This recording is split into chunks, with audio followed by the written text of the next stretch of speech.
陆晨在剧痛中醒来，耳边是震耳欲聋的尖叫和咒骂：“人渣滚出娱乐圈，骗子还钱！”鸡蛋砸在车窗上，蛋黄混着蛋清缓缓流下。他茫然地看着车外那些扭曲愤怒的脸，不属于他的记忆疯狂涌入大脑。陆晨，25岁，顶流偶像，目前因7项黑料指控处于全网封杀边缘。今天是他最后的机会，参加直播综艺《极限审判》，一档让观众投票决定艺人是否退圈的残酷节目。醒了。前排传来冰冷的女声，经纪人苏曼转过头，40岁上下，妆容精致，眼神如刀。记住，上了岛就按剧本演，配合节目组被投出去，你能少背点债，不配合。他晃了晃手机，8000万违约金，够你赔到下辈子。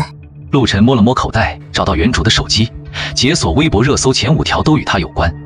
说陆晨诈捐实锤，陆晨耍大牌视频曝光裸露，陈滚出娱乐圈。而第6条是极限审判今日开播，塌房顶流能否逆袭？到了，车停在码头，保安组成人墙隔开抗议人群。陆晨刚下车，一个女孩冲破防线扑到他面前：“你说过，我永远真诚。”他满脸是泪：“我妈生病时，我还信你的鬼话，骗子，你去死啊！”保安将他拖走时，陆晨胸口莫名发闷，那是原主残留的情绪，混杂着羞耻与委屈。他忽然意识到这不是梦，他穿越了，穿成了一个即将被公开处刑的塌房艺人。登船时，节目组递来麦克风：“陆晨，对观众说点什么吧。”镜头对到脸上，陆晨想起苏曼交代的忏悔剧本，又想起刚才那个女孩的眼睛。他沉默3秒，开口：“我会接受所有审判。”直播弹幕瞬间爆炸，演继续演，坐等第1期滚蛋。船驶向荒岛，陆晨靠在栏杆上海风咸湿。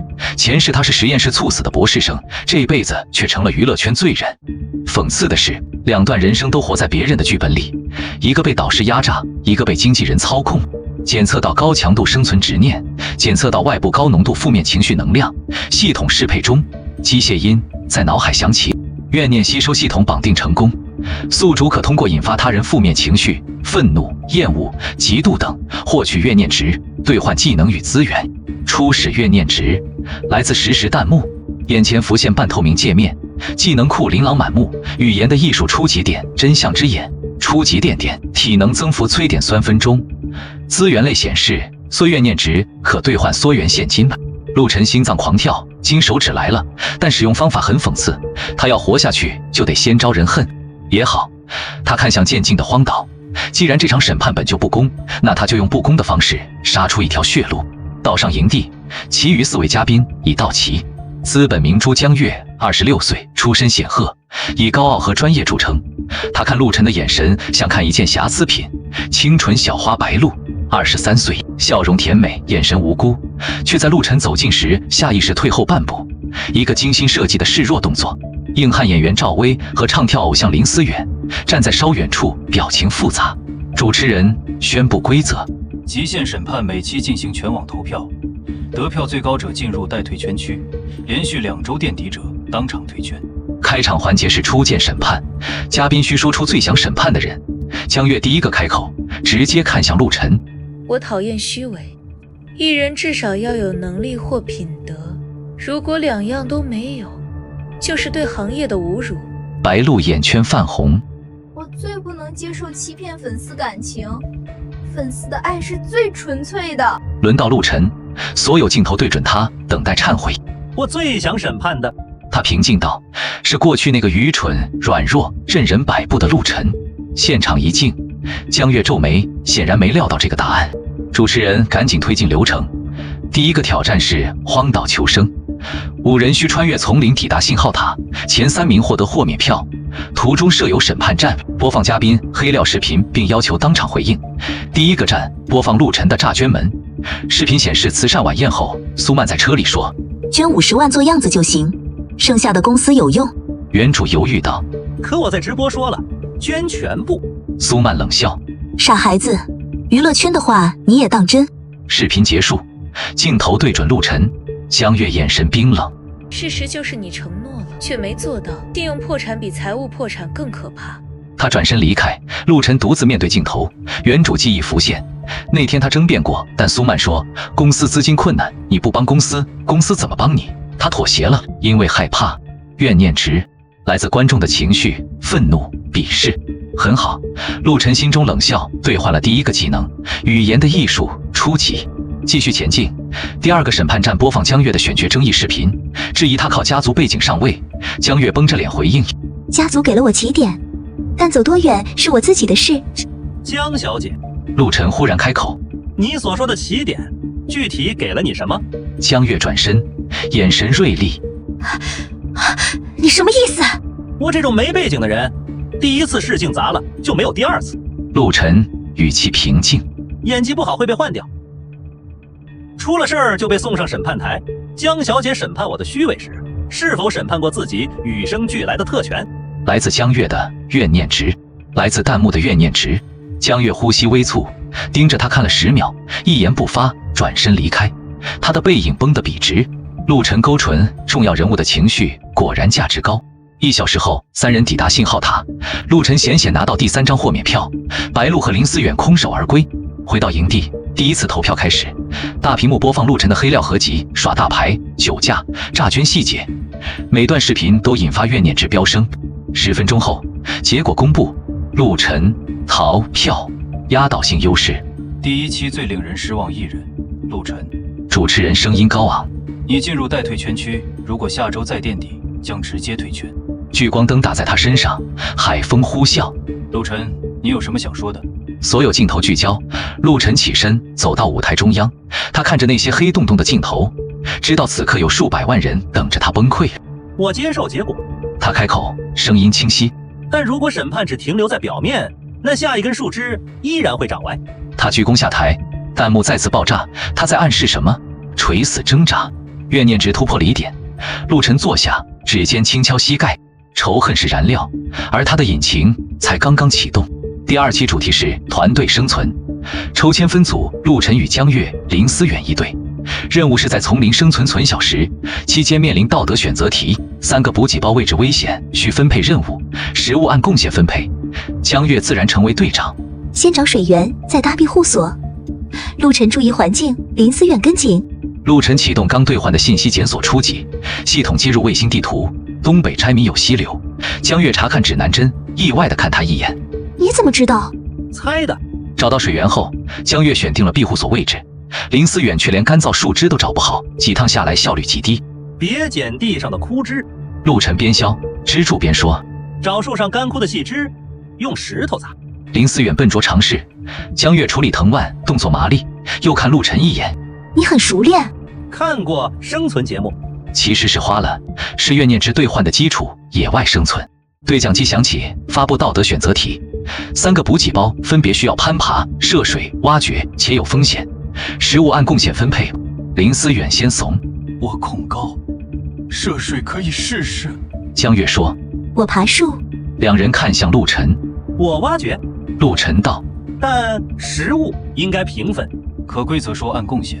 林思远小声道：规则是节目组定的。陆晨看向江月：你怎么说？江月沉默2秒。同意平分，前提是都尽全力。任务开始，陆晨挖了40分钟，手指磨破，拿到压缩饼干和水。江月膝盖擦伤，拿到能量棒和肉干。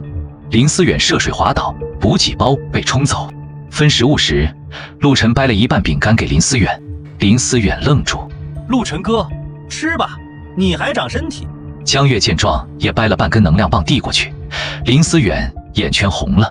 这小插曲被镜头捕捉，弹幕开始分化。陆晨会照顾人，演的，但林思远的感动不像假。夜晚，3人挤在简陋庇护所，林思远累极睡去，陆晨和江月守夜。火堆噼啪作响，银河横跨天际。你为什么进娱乐圈？江月忽然问。如果我说不是我选的，你信吗？陆晨看着火光。19岁，为家里还债签了合同，从此身不由己。公司设计人设，安排一切，后来甚至觉得那就是自己。江月沉默良久。我3岁学舞蹈，5岁学钢琴，12岁拍广告，一切都被安排好了。听起来完美。完美。他笑了一声。最可怕的是，分不清掌声是因为你真的好，还是因为你是江家的女儿。你永远在怀疑自己。陆晨转头看他，火光中，江月抱着膝盖，下巴抵在手臂上，露出了罕见的脆弱。所以你讨厌我这种人？陆晨说，觉得我们玷污了你认真对待的行业。江月没否认。那如果陆晨缓缓问，你相信的规则本身就是谎言呢？江月看向他，陆晨拿出手机，调出原主经纪合同截图，指向不平等条款，艺人需无条件配合公司安排，社交媒体由公司管理。我19岁，不懂也没钱请律师，公司说去饭局拉投资，我去；说发微博诈捐，我照做。我知道不对，但不敢反抗。违约金是我一辈子挣不到的数。他顿了顿，江月，你审判我的懦弱，我认。但能不能看看，是什么把19岁想帮家里还债的男孩变成这样？江月长久沉默，火星飞溅。你是在为自己开脱？不，是陈述事实。陆晨收起手机，我不求原谅，只希望这场审判能看得更深，看那些躲在艺人背后的手。海风吹过，江月最终说，夜吧，下半夜我来。他没有再说，但看他的眼神变了，来自江月的怨念值检测到复杂情绪、困惑、动摇、隐约认同。系统提示响起，陆晨微微扬眉。第3期投票，陆晨票数占比降至胎，虽仍垫底，但差距缩小。白鹿和赵薇票数上升，这意味着他暂时安全，而真正的风暴才刚刚酝酿。第3期主题演技审判，抽签决定，陆晨和江月表演罗密欧与朱丽叶阳台戏。拿到剧本时，江月表情精彩，必须演这个。观众投票选的。导演耸肩，你们俩的对手戏张力得票最高。显然，节目组在炒 CP。排练室只有2人，江月闭眼3秒，在睁眼时气场全变，从高傲女王成了陷入热恋的朱丽叶。罗密欧啊，罗密欧，为什么你偏偏是罗密欧呢？台词功底极好，陆晨发现原主的表演肌肉记忆还在，两人渐入佳境，直到最后离别戏，朱丽叶说：“离别是这样甜蜜的激情。”按照剧本，罗密欧该离开，但江月说完台词，看陆晨的眼睛有半秒停顿，不是朱丽叶看罗密欧，是江月在看他。他迅速移开视线。可以了，你肢体还有点僵。休息时，陆晨启动真实世界初级，江月身体轮廓正常，但情绪记忆碎片模糊涌来。他深夜看关于他的深度报道，他打电话说不需要安排 CP 线，还有他在镜头拍不到的角度复杂的看他。你在看什么？江月声音响起。陆晨关闭技能，再想戏。江月递来一杯水，嘴唇都干了。谢谢。别误会，只是不想搭档状态差影响演出。正式演出在海滩舞台，背景是真实星空大海，两人化学反应让弹幕疯狂。我靠，好配！江月眼神拉丝了，剧本而已，别当真。演出后投票，陆晨江月组获得最高票。后台，白鹿忽然找上陆晨，陆晨哥，能聊2句吗？他压低声音，我知道苏曼和导演有交易，他想让你在节目里彻底崩溃，然后签更苛刻的合同，你小心。陆晨启动真实世界，白鹿身体泛红，他在说谎。你为什么告诉我？白鹿眼圈一红，因为你不像他们说的那么坏，苏曼也对我做过类似事，我懂那种感觉。他手指微颤，是紧张。谢谢提醒。陆晨点头。白鹿离开后，陆晨冷笑，启动信息检索，深度搜索白鹿与苏曼的关联。果然，白鹿公司和苏曼有合作。3个月前，白鹿接了原本属于陆晨的代言，正是苏曼促成，所以他是既得利益者。这次提醒，要么是苏曼指令，要么是他自己的算计。第3期投票结果公布时，所有人都愣了。陆晨第2，白鹿汤第1。陆晨脱离了垫底区，白鹿成了新的最令人失望艺人。公布瞬间，白鹿脸色惨白，他勉强笑着接受待退圈观察标签，但看向陆晨的眼神有掩不住的怨恨。直播结束，江月在走廊拦住陆晨：“你说的是真的吗？”他没头没尾地问：“什么？”采访里那些后悔和重来的话。陆晨点头。江月看了他很久，你最后看镜头的眼神太真实了，不像演的。他转身离开，走了2步停住，小心白鹿，他没看起来那么简单。陆晨看着他的背影，也许这座恶人岛上并不全是恶人。第4期前，意外发生，一段白鹿后台泼咖啡骂助理的偷拍视频全网流传，他清纯人设崩塌，团队紧急公关，但于事无补。第4期主题真实审判，模拟法庭辩论。陆晨辩题是艺人因为团队决策担责，白鹿是网络暴力不应被容忍。陆晨准备充分，逻辑清晰。艺人是团队核心和最终受益人，如果都以不知情推责，那所有艺人都能放任团队胡作非为，出事一句我不知道就全身而退，权利与责任对等，这才公平。白鹿状态很差，辩论苍白无力。环节之一，双方互问，白鹿先问：“如果你团队违法，你也该坐牢吗？”陆晨平静道：“法律责任由法律界定，但道德与职业责任无法逃避。我会配合调查，承担该担的部分，而不是躲在不知情后。轮到他问，他看着白露，想起系统显示的他与苏曼的关联，想起偷拍视频的巧合时机。白露，你说网络暴力不该被容忍，陆晨缓缓道。那么当对象是你自己时，你是什么感受？白露脸色一白。这和我方观点无关。有关。陆晨打断。因为你正在经历。我想知道，作为亲身经历者，你的真实感受是愤怒、委屈，还是觉得自己也曾经是施加暴力的一方，所以现在遭反噬？现场死寂，白露嘴唇颤抖。我没有施加过。真的吗？陆晨追问。3个月前，你的粉丝后援会大规模攻击一个新出道女团，主唱被骂到退圈，起因只是他说欣赏白露姐姐的演技，你的团队甚至你本人，当时都没制止。这事是系统检索出的冷门10句。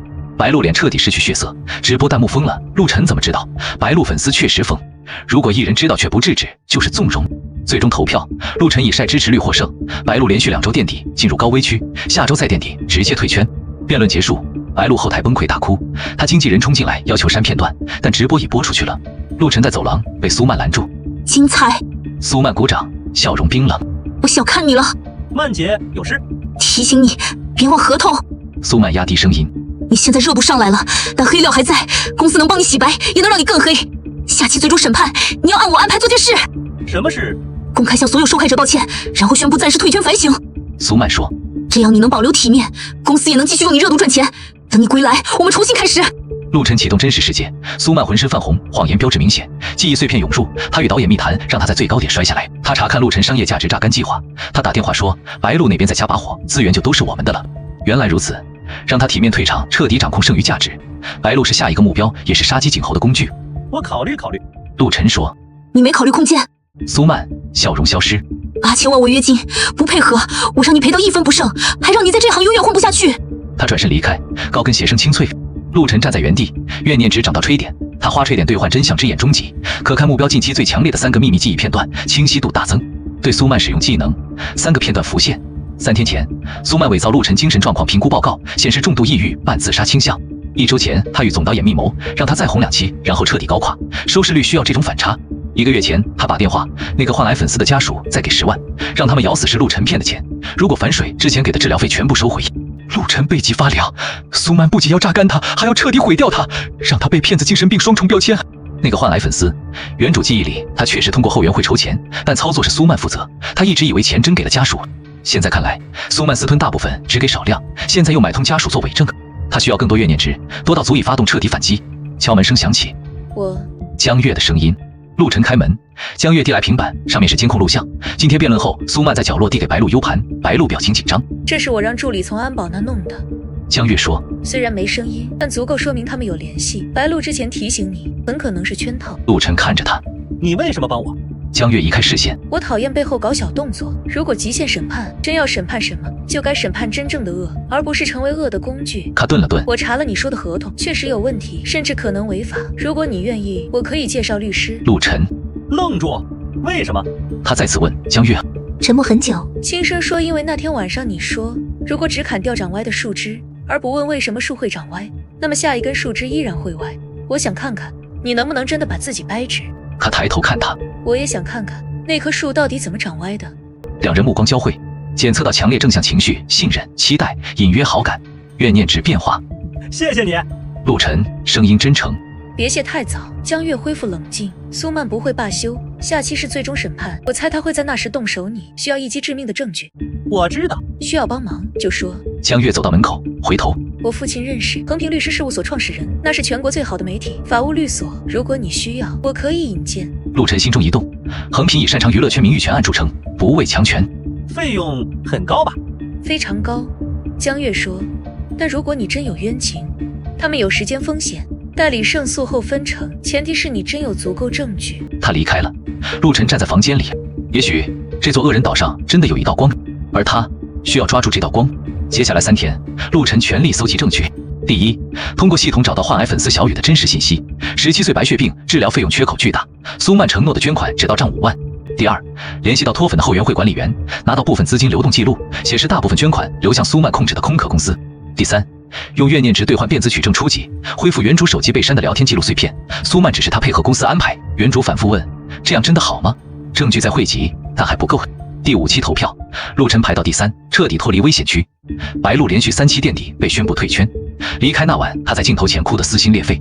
但陆晨知道这只是开始，他将成为下一个被榨干的商品。第6期，未来展望，陆晨发言：如果我能离开，我想做2件事：成立基金，帮助被合同坑害的新人艺人，回学校学法律和心理学，弄明白这行业为何变成这样，以及怎么改变。这段发言上热搜，主流媒体开始关注哈防顶流的反思与重生。但风暴将至，第6期录制结束当晚，苏曼再次找来，脸色难看。你最近很活跃啊。他冷笑。基金会，回学校，陆晨，你是不是忘了自己是谁了？我没忘，我正在为自己过去错误负责。负责？苏曼摔出一份文件，看看这个。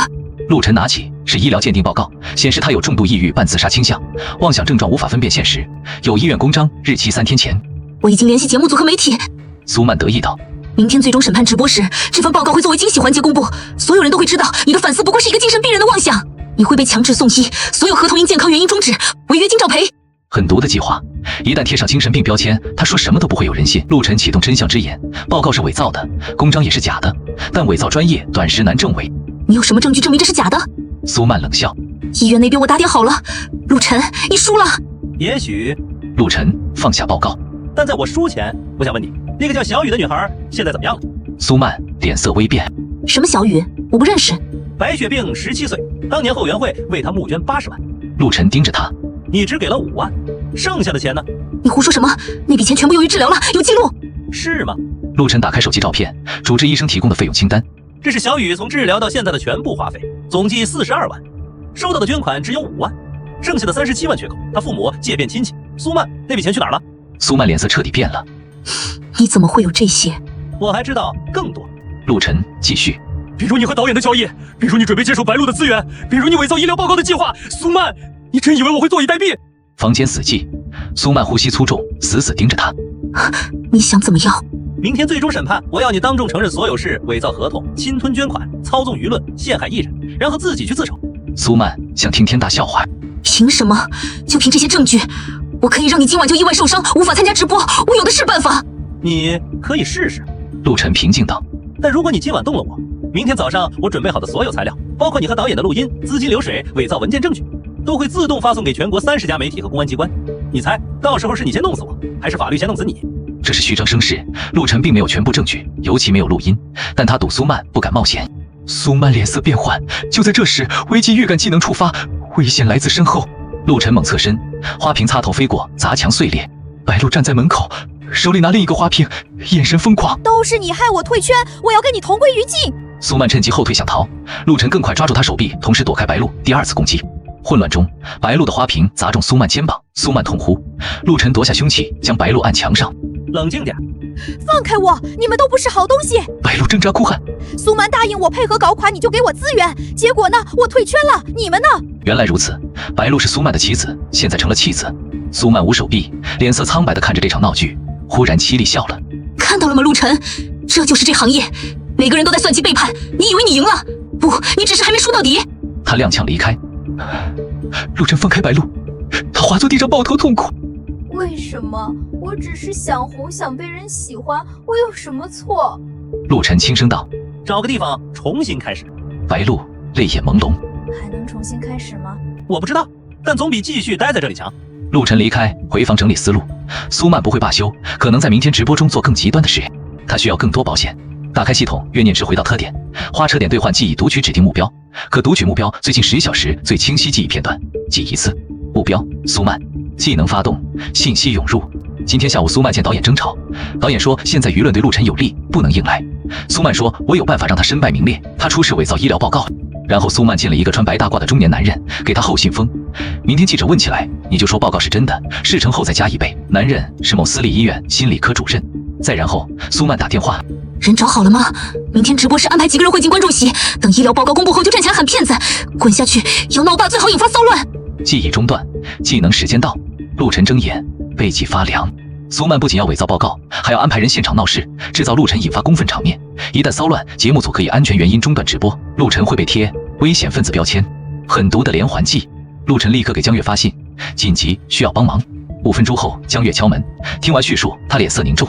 我父亲认识那医院院长，我可以让他施压，让心理科主任不敢做伪证，但那只是第一步。